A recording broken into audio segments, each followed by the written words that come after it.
yun na guys, pahatamon balay. Okay? So, aram na ka magkaragsun doon. Mahugaw. Siyempre, ang tubig, di ka ng kanal, at inodoro, or mga septic tank na magbaho. So, obvious na itong kaya na mabaho or malainit baha.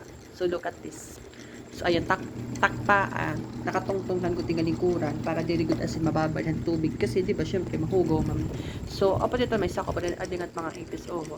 So, ito mga ipis, guys, ito talaga ito nera na, dokon ito nera tubig. Ayan, so, ayan. Ang mga Dora box, ayan. Ayan, kaya pang tubig, oh. Kita nyo ba tubig, oh? Oh, water. Papunta dun sa likod yan. So, ayan, yung mga gamit. Itinaas ko lang para hindi mabasa. At syempre, yung mga wire. Kailangan yan. So, Dora box again. Ito din yung mga unan ko. So, dyan ako matutulog mamaya. So, kapag abot din ng tubig, ipapatong ko yung Dora box ito. Papunta ko yun. Doon ako sa taas hihiga. At papunta yun dito. So, yun. Yung mga tao dito talaga, nakafocus sila sa pagbabantay. Kasi baka lumaki yung tubig, di ba? Pero, sana hindi na talaga uulan. Kasi, super na talaga. O, grabe na yung pananalasan ng tubig na ito. So, ayan. Pero may kuryente pa naman, di ba? So, we are, okay pa naman kasi may kuryente. So, ganun lang. So, for almost 1 year na 6 months ago, hindi na talaga nagbaha. Kaya ako na din hindi na nagbaha, di ba?